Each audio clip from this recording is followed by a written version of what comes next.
মিরেশ্বরাই উপজেলা বিএনপি ও যুবদলের ফার্স্ট নেতারা বহিষ্কারের প্রতিবাদে বারৈরহাট পৌরসভা ও মিরেশ্বরাই সদরত বিক্ষোভ মিছিল ও সমাবেশ করছে দলগণ নেতাকর্মী।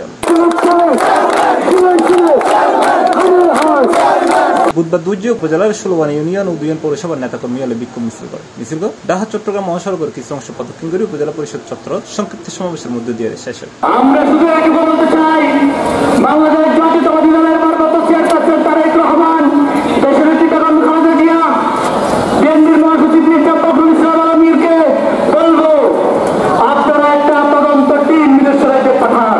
এর আগে জুলাই 29 তারিখ রাতে বিএনপির জ্যেষ্ঠ যুগ্ম মহাসচিব রুহুল কবির রিজভী স্বাক্ষরিত এক সংবাদ বিজ্ঞপ্তির চট্টগ্রাম উত্তর জেলা বিএনপির যুগ্ম আহ্বায়ক, মিরেশ্বরাই উপজেলা পরিষদের সাবেক চেয়ারম্যান নুরুল আমিন, মিরেশ্বরাই উপজেলা বিএনপির সাবেক সদস্য সচিব গাজী নিজামুদ্দিন, বারৈরহাট পৌরসভা বিএনপির সাবেক আহ্বায়ক দিদারুল আলম মিয়াজি, জোরারগঞ্জ থানা যুবদলের সভাপতি সিরাজুল ইসলাম ও মিরেশ্বরাই থানা যুবদলের সভাপতি কামাল উদ্দিনের দলতুন বহিষ্কারের বিষয়ে গান জানালি মিরেশ্বরাই তৃণমূল নেতাকর্মীদের মধ্যে ক্ষোভের সৃষ্টি হয়।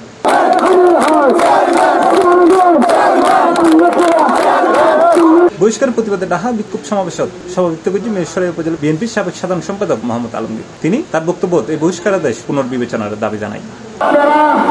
আরেকটা তদন্ত টিম পাঠাবেন, সেই তদন্ত টিম ইতিমধ্যে আওয়ামী লীগের দূষকদের এই সিলেবাসে যারা আন্দোলন সংগ্রাম করেন নাই, আওয়ামী লীগের সাথে আঘাত করেছেন, তাদের মিথ্যা তথ্যের ভিত্তিতে মিরেশ্বরাই গণমানুষের নেতা নুরুল আমিন চেয়ারম্যান সহ 5 জনের বিরুদ্ধে যে ব্যবস্থা নিয়েছেন, আমরা সেই ব্যবস্থা পুনর্বিবেচনা করার অনুরোধ জানাচ্ছি।